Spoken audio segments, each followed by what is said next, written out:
No worries. Thank you so much for joining us, and good morning again, everyone. And thank you so much for joining the Indiana Rural Opioid Consortium for their HIV panel discussion. Today, February 7th, is the National Black AIDS and HIV Awareness Day, and we are kind of like tried to tie our HIV panel discussion in also celebrating this day. Indiana Rural Opioid Consortium is a program that runs under Indiana Rural Health Association, and I am Amna Anwar, the Senior Director and the Program Director for Indiana Rural Opioid Consortium. Our program is funded through Health Resources and Services Administration, and we are funded through the Rural Communities Opioid Response Program through HRSA. I will now hand it over to my colleague, Luke Wartley, who's going to be facilitating the session with our panelists and their introductions. Thank you so much for joining again. Thank you, Dr. Anwar. My name is Luke Wartley.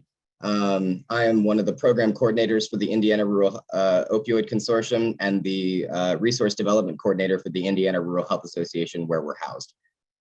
Joining me today, I have Alan Witchey of the Damien Center and Dr. Katherine Lisoni and Dr. Eric Yazel as well. Since we only have 60 minutes, I'm not going to dive too much into bios or anything like that. I just wanted to go ahead and start with some robust discussion surrounding the topic at hand, which is, of course, Dr. Anwar mentioned, is National Black HIV, AIDS, and Awareness Day. So we're going to be talking a lot about health disparities among Black and Indigenous people of color, LGBTQIA2S+ community, as well as rural communities, and HIV awareness as a local issue. So the first question that I have, and I will direct this to Dr. Yazel to begin with, is what do you think is the most common misconception or misperception when it comes to HIV infection and treatment that you've encountered? Well, I think there's a lot of different areas. If you're talking about from a provider standpoint or just a general public standpoint, I think the general public standpoint is, about compliance. I think there's an overall, attitude out there of, that compliance is poor and that things are readily available and don't understand so many of the wraparound services and just unique situations that some of our marginalized populations encounter when trying to access services out there. And I think that's, that public awareness is not there. And even in a lot of our providers don't understand that as well. It's just something they say, there's a few specialty clinics. And it's like, that's, just put everything there and let the rest sort itself out. And I think that's a major barrier that we encounter, at least in our geographic area. Dr. Lisoni, do you want to piggyback on that? Yeah, I think, in terms of as a provider, I think there's still a lot of fear from primary care providers of being involved in HIV treatment or even screening, just because of almost a fear of, well, I won't be able to manage this, or, kind of not wanting to even aggressively screen our patients because, again, that's something certain clinics do or something certain providers do, instead of realizing that, even for a patient who has HIV and sees a specialist, there's a certain responsibility from a primary care provider to be involved in that care. And then, in terms of the prep, I also think there's a lot of fear about, this is too complicated. This is, something that's outside of the primary care realm, only in, specialty clinic, public health clinics, not something that I do when it's really a primary care thing. So I think that's the biggest misconception that we really need to, I think, confront to improve HIV screening and treatment. And Alan, there at the Damien Center, I'm sure you encounter all sorts of misperceptions at the clinical level and at the public level. So maybe you want to share your thoughts as well? Yeah, I think there's it's easy to think, well, here we are at 2022 and we've progressed a long way, but I think there's still a lot of, bias, sort of philosophical ideas that this is maybe this is a gay disease, maybe this is a disease for people who are injecting drugs only. And so it's very easy, I think, for people to not see themselves a threat for HIV and AIDS. And what we see more and more is that is not the case. There are really quite a few different ways that people can sort of put themselves in this box to say, I'm safe and I'm not at risk. And those are oftentimes cultural norms. They are things that, because we don't see HIV promoted or talked about in the same way, I think people feel sort of maybe a false sense of safety, when we know there are quite a number of people that are living with HIV and don't even know it. And that's often the group that are passing on the virus today. So, Alan, I'll stick with you. Since we were emailing back and forth, kind of prepping for this event, you shared a statistic that dovetails really nicely to what you just said, and it kind of shocked me. You said that it's estimated that 13% of people living with HIV in rural communities don't even know their status. So how can we increase awareness of knowing your HIV status, and, as Dr. Lisoni was talking about, aggressive screening, that sort of thing on the local level? Well, I think Dr. Lisoni was right on target when she was talking about trying to get providers comfortable in this realm. It can be, I know a lot of times we get referrals from providers that will say like, hey, we want to send you this person because they want to be on PrEP, and we know that you do that. And then usually we try to turn around and say like, well, you can do PrEP. Like help us help you feel comfortable with this, because PrEP is not that complicated really, and you can manage it. But I think there's that discomfort level sometimes in that realm, because when it puts providers maybe asking questions that they're not always asking, about your sexual practices, about your drug practices, about, things that are sort of a bigger scope. And oftentimes providers have such a short period of time with a patient, cramming in all these new things can be really complex. And especially if hospital systems or provider systems are really limiting the amount of time that a provider has, they don't often feel that they can do justice and really talking to the patient adequately. And so I really think like changing the way that happens is really critical in terms of providers. I've personally, go ahead, Dr. Lisoni, go ahead. Yeah. I've personally found that the new universal screening recommendations, both for hepatitis C and HIV, have really helped me as a primary care provider to open that door to people, because it is awkward to, come in and say, how many sexual partners do you have, or do you inject IV drugs? That's just, it's something we should do, but it's always kind of hard to find that. How do I not make this sound awkward or confrontational? So I tend to talk about, okay, I'm going through your universal screening recommendations, and, I don't see that you have had an HIV or hepatitis C test. The most common ways that you contract this are this and this and this. But we do recommend screening universally, because this can be transmitted from your mother. It can be from a blood transfusion many years ago. But, these are risk factors. Are these risk factors for you right now? And when I talk about HIV screening, sometimes I do also mention PrEP to say, well, and the great thing now is, besides screening, there's also ways we can prevent HIV now. So I think it really gives me that kind of, universal kind of foot in the door to address things with folks who, maybe I have no idea that they have risk factors for this and they wouldn't have brought it up. So anyway, I think that's the best way we can increase local awareness is just that non-stigmatizing way we can bring up with primary care providers, like just as, have you done your colorectal cancer screening? Are you doing your HIV and Hep C screening? And treat it exactly the same way.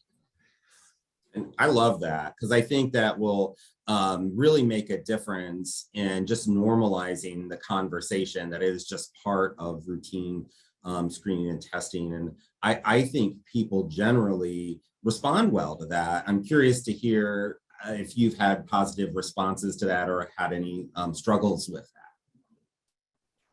Yeah, that's the one thing I was going to add to. I think a lot of patients come in with every intention of being tested and maybe talking, and then not able to kind of broach that subject sometimes. And especially in some, our small towns, I mean, you may be talking to, there may be a cousin who's in the office or things like that, obviously we, may have privacy constraints there, but they're going to be very hesitant, and having opt-out testing and things like that just eliminates that whole barrier, And so if you don't have to disclose that, I think we've got a lot of work to do on stigma reduction so people will be more comfortable disclosing that. But in the interim, as we work on that, I think that's a huge benefit to us, at least, is that discussion's already on the table because it's just a routine test now. Yeah, and I bring it up with my, I'll have a 75-year-old lady and I bring it up with her and she's kind of like, what? And I say, well, the reason we're screening people universally for these things now is we have really good treatment. We can extend people's lives. And it's really, it's just a simple blood test. And to prevent, even missing just a few people, it's better just to test everybody instead of just, asking people whether they're at risk or not. I don't think you're necessarily at high risk, but, why don't we just do it when we check your cholesterol? Yeah.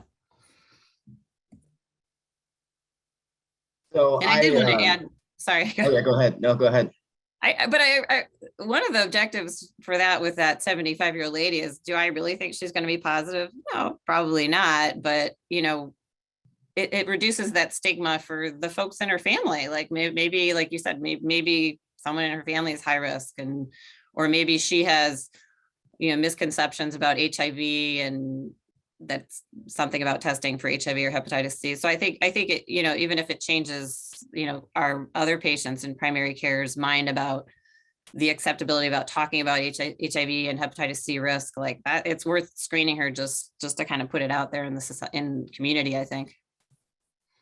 I do think that's really important because so often what we know is that people will get their information from their families, their friends, their colleagues, and if other people can say, if the 74-year-old grandma says, I got tested and I was fine, it normalizes it for everybody in the family, and you can have a conversation about it in a way that you just couldn't do when routine testing standards come out. It really does create an option to sort of just make it so ordinary and normal in those conversations. And I really applaud you for doing that for anyone that comes in, and really doing the universal standard. Because what I also find is that some people will say, maybe, how do you implement it and have that conversation in a meaningful way? And I think what you're doing is like setting it up to have that conversation, no matter what age, no matter what gender, no matter what race, ethnicity, in a way that just makes it sort of ordinary kitchen table talk. So I was gonna kind of save this question as one to keep kind of in my back pocket, but we've already kind of stumbled onto the issue. And so how do you sort of normalize HIV discussion and screening and that sort of thing among the general population, especially among younger populations? Because we've talked about we've talked about older generations at this point, but at what point do you start to introduce the idea? You know what I mean? And how do you get over potential barriers of like parents being concerned or any kind of other barrier that you might foresee when talking across generations? I guess from my standpoint, from the in-office side of things, as soon as I start the other discussions of, tobacco use, alcohol, anything like that, we're talking, middle school. And again, just to normalize that conversation, it's, you start very young and get, and move on from there. As far as community based too, I think being able to discuss that as a community The one thing I always say is, it always seems like the usual suspects at a lot of our community meetings. And don't get me wrong, I enjoy a lot of great support and there's a lot of wonderful people there, but I want people that are on the other side of the fence on there. I don't want a bunch of nodding heads. I want to engage some folks who may have hesitancy about that. So I kind of do the old school church thing of, hey, go find somebody else that doesn't normally come to those meetings and bring them in here, and especially somebody who may be very vocal against those ideas. And so that we can talk about it as a community, and that'll filter into the office level as well. More people will be expecting it when they come in. But I think you've got to start early. And I always say start when you think it happens and then back it up even a couple more years because you're probably underestimating. I think I do a decent job of talking about risks of disease transmission with sex, and my teen well visits actually tend to be super long because I talk with the parents and I talk with the kids by themselves, and and we do we try to follow the U.S. Preventive Services Task Force recommendations on screening, and there is that 15 or I think 16 to 24, I think it is, of sexually active like teens and young adults. So we will pretty routinely screen for chlamydia and gonorrhea in that age group. I don't routinely screen for HIV and hepatitis C. I do talk some about risk factors, probably not about injection drug use risk factor in that age group. So, I think that's something that could probably be improved in practice. I think the recommendation I was talking about that universal screening for HIV is actually 15 to 65 for HIV. So, I maybe should be incorporating that into my practice as well. And then I think the hep C is at age 18 to 79. So, there's a little, they don't quite overlap in that age group. So, but I appreciate Dr. Yazel's suggestions. I think that's something I should probably talk about more in those already kind of long visits. But I also think there's importance of accessibility across different ages. We're talking about, absolutely talking, like kids are going to learn it no matter what, right? So like it's better for professionals to be talking about it and parents to be talking about it with their kids than to have their peers. I have a daughter who's going to turn 15, and I'm always amazed at the misinformation she comes home with. And she will say like, hey, guess what I heard at school today? I heard you could, get, ABC this way or that way, and it's almost always wrong. But she says it with absolute conviction. It's like, I know it's right. My friend told me it was right. My friend had this experience, and so I know it's right. So I just think the younger we do it, the more important. And I think, especially with providers being in that trusted role with young people as they grow up with them, they have sort of an option to really have that connection. But I also think, jumping to accessibility, you have to have ways that people can connect. And so I think like doing, virtual testing, prep, hep C treatment allows for people who are maybe less comfortable in a rural community to access that. So we have like a virtual prep program, and you never have to come into the building. You never have to come and see us, and we can send everything to you and you can do that. And we're working to try to do that for hep C, and we, so you can get testing and prep done virtually. And that makes it really removes a lot of the stigma, it removes a lot of the ability or fear, if I don't want to talk to my parent or I don't feel comfortable talking to an adult in my life, a young person can really access that way too. Excellent. And so this is flowing quite nicely. You kind of stumbled onto my next point here. You mentioned rural communities, and I guess I want to broaden the discussion to include sort of all groups who have historically experienced poor health outcomes. And I kind of want to know, what tips or advice do you have to providers and even the general population as well when it comes to accessing HIV screening and treatment for historically marginalized populations, including Black, Indigenous people of color, the LGBTQIA2S+ community, rural communities, people with disabilities, across the board. What tips and tricks do you have for any providers and the general population who might be attending this webinar?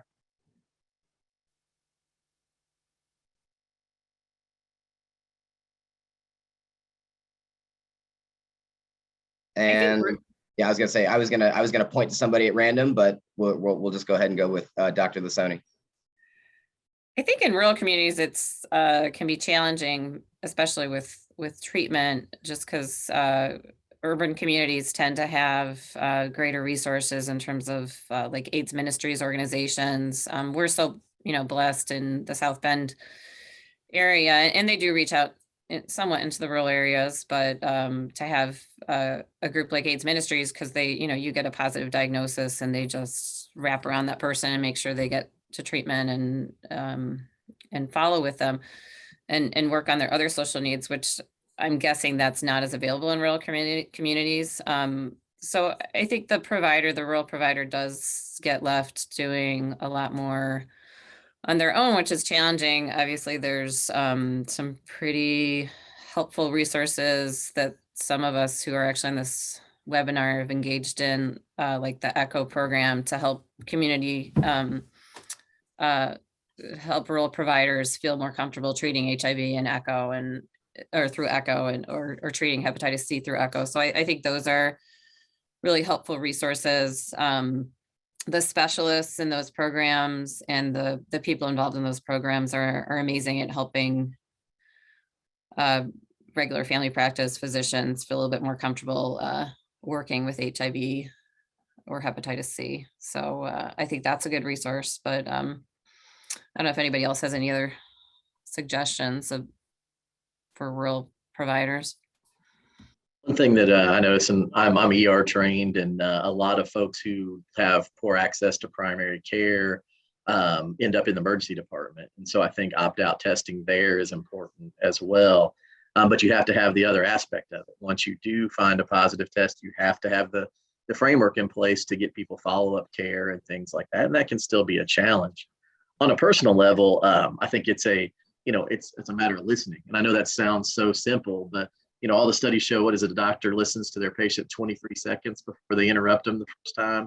And when you encounter, populations that have been marginalized over the years, I think first and foremost, you need to listen and understand what barriers they do experience. They may be a whole different set than what your cultural biases are. And so I think just sitting down and listening. And one thing I always ask is, okay, in the perfect world setup, how would you design this? Just so I can understand better what they've gone through even to get to sitting in front of me. And I think that's a really important thing, and you can get some really valuable information that way. I think I think that's amazing advice, Dr. Yazel. I think listening is probably the most important thing. I think we so often see people, especially especially for people of color who have had a lot of struggles with the medical system and have a historical, a negative impression from, all kinds of genuine, real reasons. People get scared to go into hospitals. They get scared to go into medical clinics, and they don't trust at first. And so, you're not starting, a lot of times you're not starting at the same place you are with maybe just a Caucasian patient that's walking in and has had positive experiences with medical providers and medical systems. You're already sort of behind. You've had people who've had negative experiences, people who have had parents and grandparents who've had negative experiences. And so you have to build that trust very early on. And trust comes a lot from listening and hearing and repeating and treating people with respect. For instance, if it's a trans or non-binary person, using pronouns and using the right pronouns for somebody is the difference maybe between them literally getting the treatment they need from you and being frustrated and leaving, right? It's about recognizing sometimes that, yes, I always think it's really important to even recognize as a white man, I have a lot of privilege and a lot of fortunate situations that somebody who's experiencing as a person of color will not have experienced, and recognizing that and letting people at the right time know that you're aware of your privilege and that it's important to recognize that that you're creating a safe place for people to come.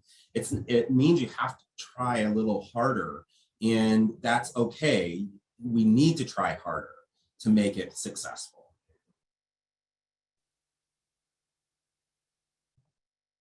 So I think all of you kind of mentioned a little bit the sort of inherent barrier of distrust of the medical system among certain marginalized groups. What are some of the other barriers when it comes to accessing treatment that the general population might not be aware of? I'm thinking particularly of the Black population, as well as people with disabilities or other marginalized groups. What are some of the barriers that we, even well-intentioned, lay people may not necessarily be aware of? I think just logistics of some of the big referral centers. I mean, a lot of the HIV care clinics tend to be in those areas, and that can be really intimidating to go down to this huge complex with an infinite number of offices when you've either not accessed the healthcare system regularly, or you come from somewhere very far away, or like you mentioned, disabilities, just physically getting into an appointment. So I think that's what Alan was talking about is extremely important. Is once you get somebody in, you've got to work really hard to make that a positive appointment, because a lot of times you only got one shot. If you have a good rapport and things, they're going to come back. If they're not going to come back and see you, but they may not go access the system elsewhere either. And so that's a really important thing. And so I think really clearly defined discussions even before the initial appointment of, just you go through door X to this, and just make sure everybody's comfortable on how to access that can be really important. I see a lot of barriers to care for my Latinx population.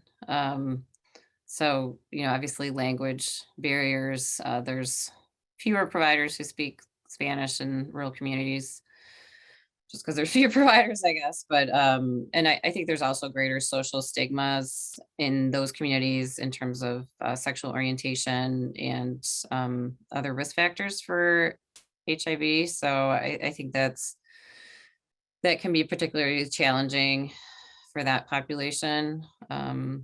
And sometimes, if they get referred somewhere else, just the language barrier in terms of, getting that appointment, rescheduling that appointment, getting the communication about what's happening. So I think that's a barrier that's, maybe improved in today's, telemedicine accessible world if we do things correctly in terms of having maybe liaisons or someone who can speak the appropriate language to get people connected.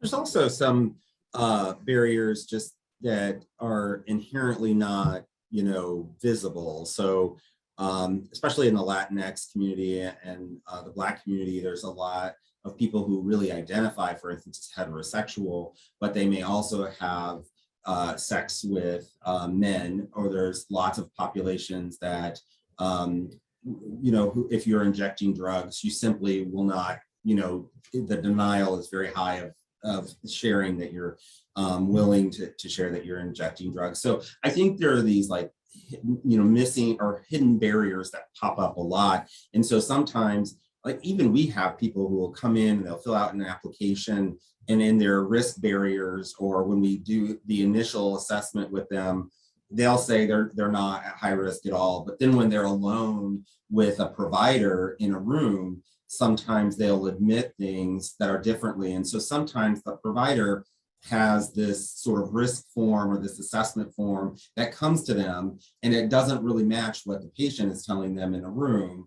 And that can be really frustrating in terms of thinking like, hey, did they ask the right questions at the front desk or in the privacy of that room, or did they get the right thing? And sort of being willing to work with a patient that might not admit openly to a certain term or identify with an identity in a certain way, but still is doing activities that put them at high risk. I think that's an outstanding point. I mean, when I see they identify as yes, then good and move on from there. But I don't take a no answer as a true no when they're filling out pre-appointment paperwork. That's something that just tells me that need to ask and discuss once we're face to face too. So I think that's a great point. So I think this kind of leads into a point that I think is really hard and a huge challenge for anybody who treats people with infectious diseases, particularly HIV and hepatitis C. And I just want to talk a little bit about like retention of care, because Alan, you've mentioned this to me before, and I've seen through various other Damien Center programming, like one of the things that is the biggest challenge is that so many people fall out of care for a whole host of reasons. And I just wanted you to kind of talk about that a little bit. It's an important thing. For HIV, if you're living with HIV, your medication adherence is so critical because it does really two things. If you become virally suppressed, it keeps you healthy, right? So that you can live basically a healthy, normal life, but also it prevents you from being able to spread the virus to other people. And so I think what happens sometimes is that people feel comfortable or they feel healthy and they decide they can take a medication break or they don't need their medications anymore. And it really that gets to be a huge problem. And I think just about like central Indiana, there are like somewhere around 2,000 to 3,000 people who are out of care that are not getting their medications regularly. And that's a huge number of people. And that's the group that's most likely to continue to spread the virus on. And I think that's what people don't always realize. And sometimes people think we talked earlier about misconceptions. Some people think like, oh my gosh, how many pill bottles am I gonna have to have? How many? And you're like, no, today, it's like you can take one pill a day and be okay. It's that easy. And I think people have that misconception, and for all those kinds of reasons, they fall in and out of care. But a lot of times, that is also related to their life situation. So housing stability, job stability. People become focused on how do I get food for my family, or how do I have a stable housing, and so they set their healthcare aside. And it's important for us to keep talking to them and help them realize how important it is to stay adherent to their medications.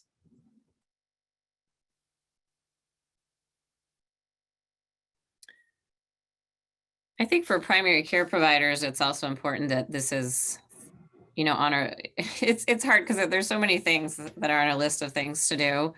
But if we were seeing a patient with diabetes, maybe who was seeing an endocrinologist, like we don't want to just be like, oh, you haven't seen them in 2 years, like it's fine.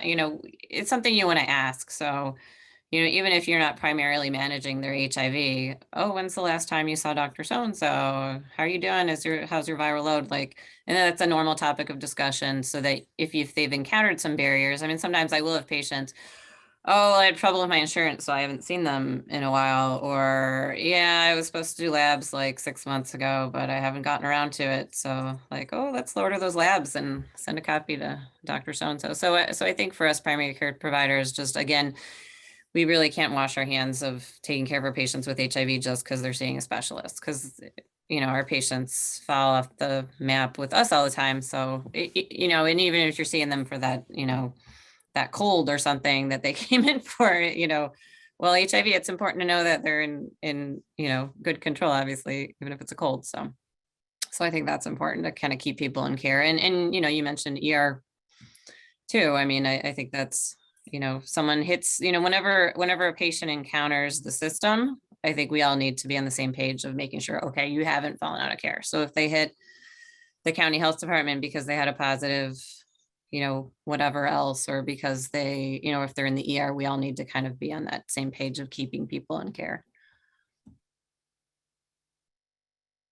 And I think some people need extra help sort of staying in care too. And so I think what a primary care provider can help do is identify that, in a case like Dr. Lisoni is saying, oh, well, maybe you need to get connected to a program that can help remind you or help you get transportation, or help educate you again on the importance of medication adherence. And so I think that as you're saying, that it becomes sort of part of the responsibility. And sometimes that's that extra piece again, like, okay, you're clearly struggling. Let's see if we can get you a resource that helps you get the support you need. Because a lot of times, I mean, the Damien Center, we do that, but lots of organizations around the state are doing it. But it's so easy for someone, because there's so many people accessing care, and sometimes the patients are so difficult to keep in care, that there's really that extra layer of support from the primary care is really important, because chances are the primary care provider is going to see that patient more often than the infectious disease provider who's managing their HIV. At Damien Center, we do both, right? But a lot of infectious disease doctors are only managing the HIV.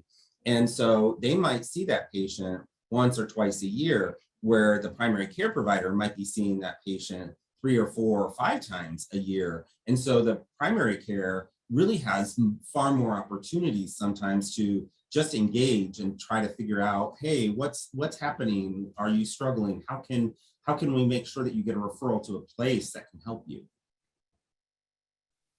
That's one thing we've been trying to institute down here is in some of our higher risk populations for various conditions, is after a certain time frame, if we haven't seen them from a primary care standpoint, we check in with them to say, hey, we haven't seen you for a little bit.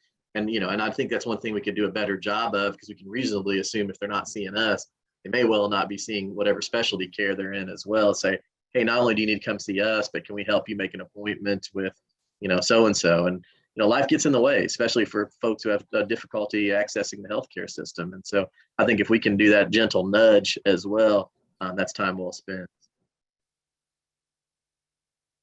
Do you all find that some of these barriers are even more pronounced in rural communities than they are, for their urban counterparts?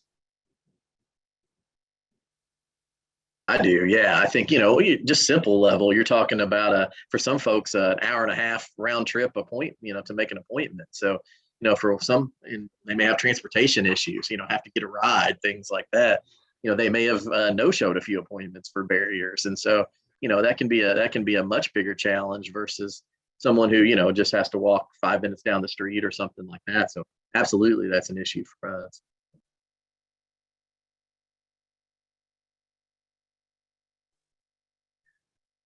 Great. Awesome discussion. So I want to kind of pivot just a little bit and talk about prevention. How do we kind of address the fact that, I think it may be one of those misconceptions we talked about up at the very top of the program, which was, I don't think many people know that HIV or hepatitis C are preventable diseases, that there are common practices and things that we can do on an institutional level, on an individual level, to help prevent not only the contraction but also the spread.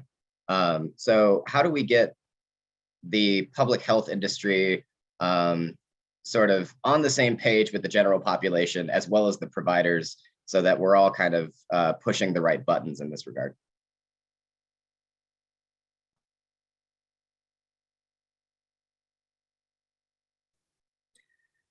I think one of the best things we can do to work on prevention is helping our patients who have more risk factors, such as, patients who are in medically assisted treatment for opioid disorder, be aware of those risk factors, and that even if you relapse and, that we still want you to return to care, but even if you're not in care and if you relapse, this is how you can prevent getting HIV. This is how you can prevent getting hepatitis C. So I always discuss that with both my, Hep C and, my Hep C patients who we're treating, we don't want you to get it back.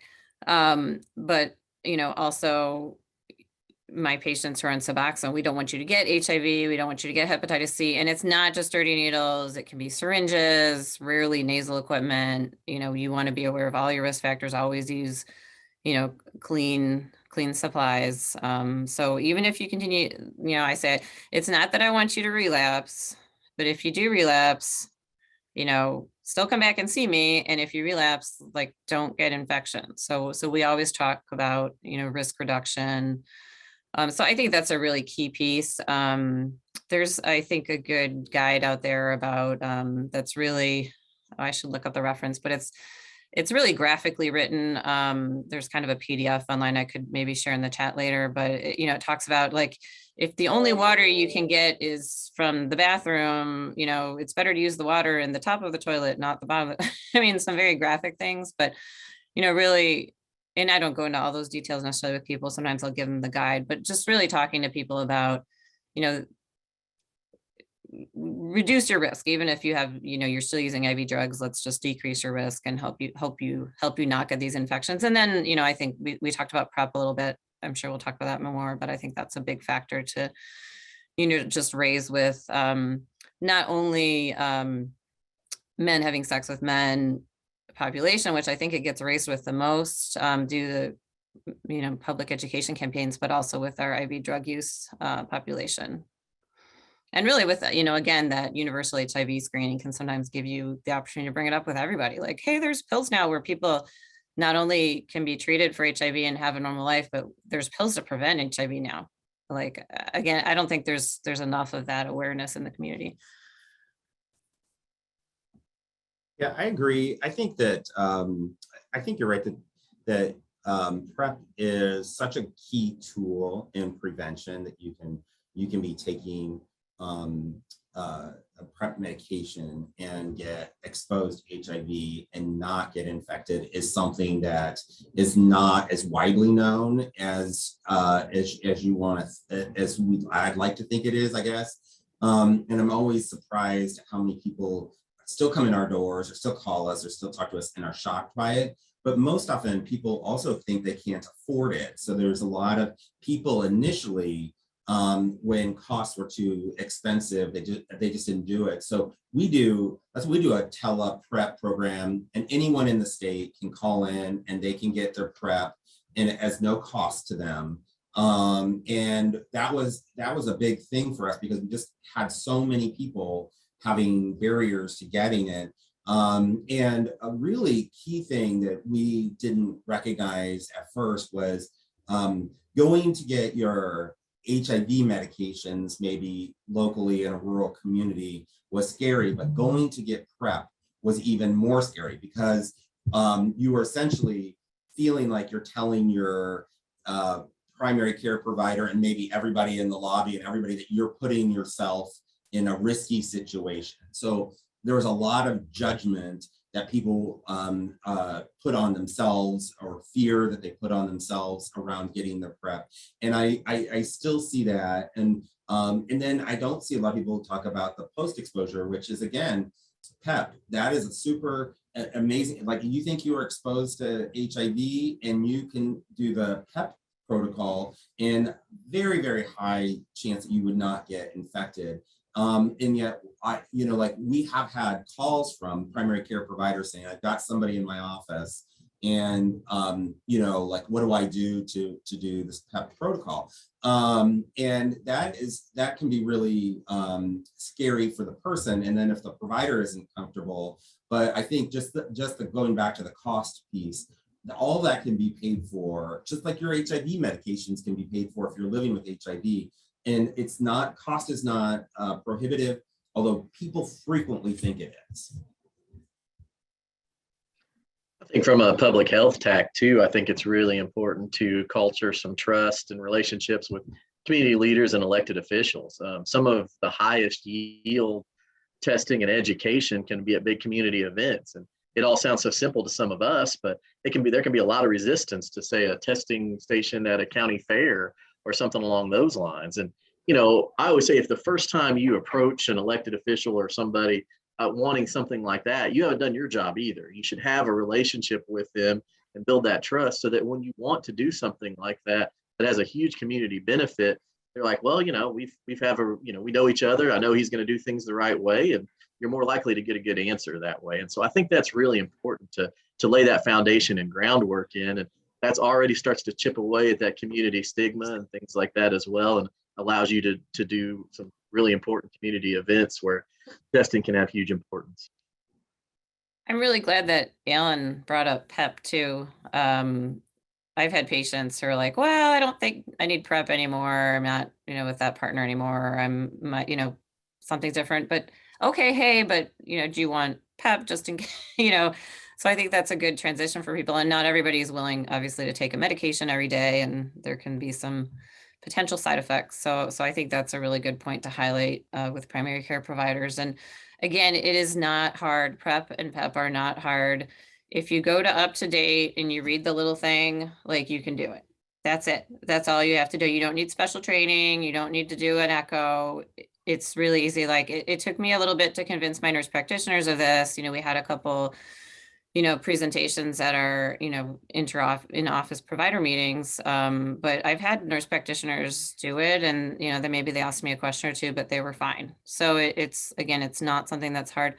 I really like what Eric was saying about the, some of the screening outreach efforts. I think in rural communities, if we can make some of the easier screening techniques more available, like some of the, rapid testings, like in the office, I think that would be, a great way to help screening. In my office, I can, it's not so hard to collect a urine for chlamydia and gonorrhea screening in, an adolescent, but drawing blood is always kind of if it can be a finger poke or if it can be a cheek swab, I think that will really help with screening in our primary care settings. Cause it's just, again, it's like that, oh, you want to draw blood. It's like an extra, I think that's an extra barrier that's hard to deal with. So I don't know if there's funding or if that's coming, but. Yeah, I think rapid testing makes that so easy, right? To do the finger prick and you get your response within minutes, like minutes of walking in, they can get their results. And that sort of revolutionized it and changed everything dramatically. And I do think that makes a huge difference for people if they do have to, get a blood draw, if they have to get something else. But if they just got to get their finger pricked and they get an answer, right away, I mean, you still have to do confirmatory and all that, but, it really makes a huge difference for people. And if your practice can have that available for people to make it that easy, and for them to know that, like, they literally within 5 minutes of walking in the door could get their test results, it makes it so simple and nice. So the chat actually kind of stole my thunder here just briefly.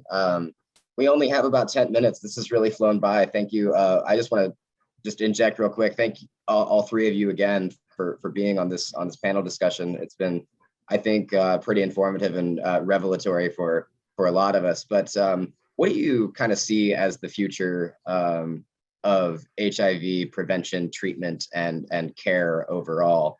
So I'll just leave it at that.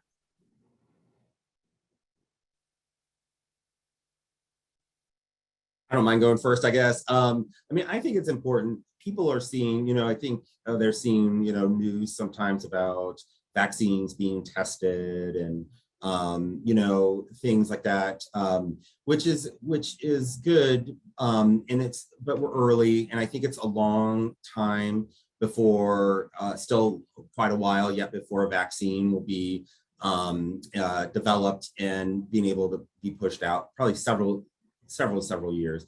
And even when we do, we'll still have everybody who's living with HIV, because a vaccine won't be a cure. And I think that's what people often will get to that point about asking about a cure. I think it's be very, very hard. It would be wonderful, but even if there is, there's a cure for Hep C, and there's still, we still have hundreds of cases of Hep C, and it's still not able to be eradicated. So I think people have to just get comfortable with the idea that HIV is not going to go away anytime soon. And you have to get comfortable with it, and you have to get comfortable with incorporating it into your practice in many ways. very exciting that we have injectables now, so people can get an injectable, and you can have an entire month medication as an injectable, and lots of exciting new things coming down the road that make medications easier for people to take, and that they will need less time to take their pills, less time to go see a doctor. All those kinds of things will make things a lot easier for people.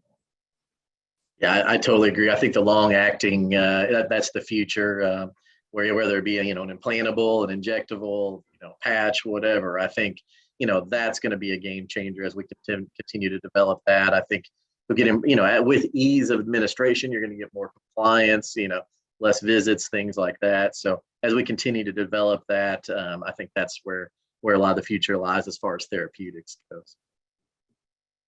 Yeah, I think there's been so much advancement to where we are now.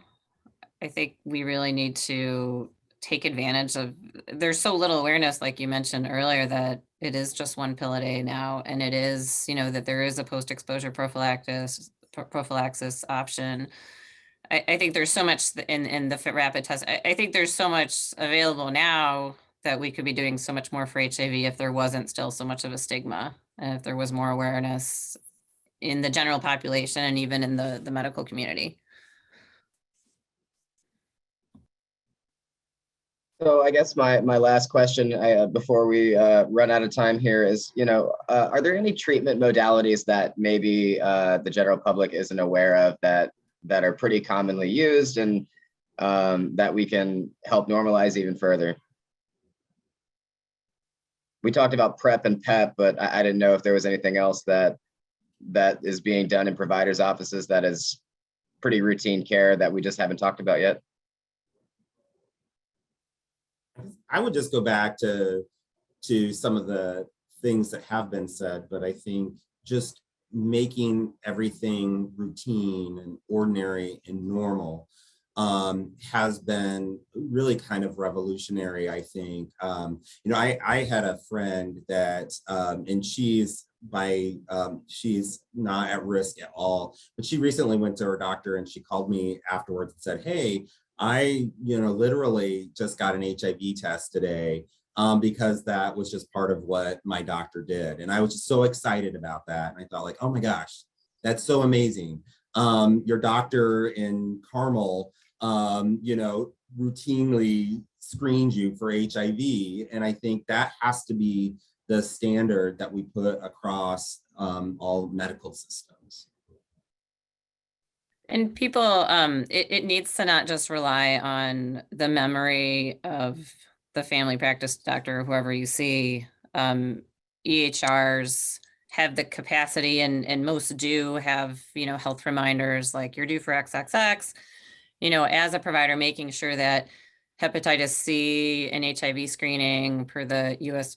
Preventative Services Task Force recommendations are on there, or, chlamydia screening too, that they pop up at that age. And then it's just, you just run through the reminders on your computer screen, and it's so normalized because you just said, well, you don't need a pap smear, or you do, or, and okay, I don't see that we have an HIV screening result on the chart. And, a lot of times I'll say, sometimes people say, oh, I think I was checked because I think I got a hepatitis B shot once. And usually I say, well, I don't have it in your chart. Do you mind if we just check?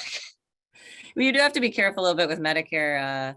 They'll let you check it hepatitis C once and HIV once, but it is covered. It just can only be done once. So knowing if they've had it before can be a challenge for that hepatitis C between 65 and 79. But anyway, I just think there's things with existing technology in our offices that we can and should be doing, is just, I keep harping on this U.S. Preventive Services Task Force recommendation, but it's a huge deal. So there's only like a few grade A recommendations. So mammograms are B, colorectal cancer screenings an A, but there's only a few that are an A. So hepatitis C and HIV screening are an A. So if we're not doing it, we're terrible. So I know I'm harping on this universal screening a lot, but it should be the system. It should be every person in your it shouldn't be like, oh, you're the good provider and you do it. It should be like every practice does this because it's just what we do. It'd be like if your practice only said, well, we don't do, pap smears or colorectal cancer screening because that's just kind of a pain, So anyway, I just want to highlight that again. It's also important, as you mentioned, EMRs, as we move to, metrics and value-based care, that the work of the primary care physician in HIV care is properly, I guess, incentivized and valued. I talked to another provider who does a lot of HIV care, and he was talking about, how if he spends an extra 30 minutes with a, HIV positive, suicidal, transgendered patient, at the end of the day, he still gets his metric list that says, hey, you were down a little bit today, and in my eyes, that's hero's work, but in the eyes of, corporate medicine, he's got to pick it up a little bit. We've got to change that paradigm, both, and that's not just at the local level, that's, federal advocacy. And so we all need to do better that way. Yeah, I agree with that so much. And then the one thing I would add that I'm not sure we've really talked about yet is that it's good to look at precursor, indicators. So if somebody's showing up with syphilis or gonorrhea or something that's an STI that is not hepatitis C or not HIV, that person is probably putting themselves at risk and really trying to help determine how much that risk is so critical. I think it becomes very difficult oftentimes, as Dr. Yazel was saying, because people get into this, hey, you have 7 minutes or you have 15 minutes or you have only so many minutes you can meet with your patient. So you're kind of dealing with the immediate issue, right? So if you have this STI, let's deal with that and get that cured. But then having the time to continue the next part of that conversation around your risk for HIV or your risk for Hep C is the hero's work that Dr. Yazel's talking about. But you can get penalized and it can slow things down and it can be different, but that's what needs to happen. All right. All amazing points. I want to thank everybody again for being on the panel. And we are right here butting up against the end of the hour. So I will hand it back to Dr. Anwar briefly to take us home. Thank you so much, Luke. And thank you so much, Dr. Lisoni, Dr. Yazel, and Alan. The discussion was robust and we got a lot of new information. For all the attendees, if you still have any questions or if you would like some more information from any of our panelists, you can email us. We can put that information was on the registration page, but we can also share it out with you. So we will send those questions over to you, to our panelists, and get those answers for you. Again, thank you so much for joining us today. And I hope this was valuable information added to your the whole list of the information for today. Thank you.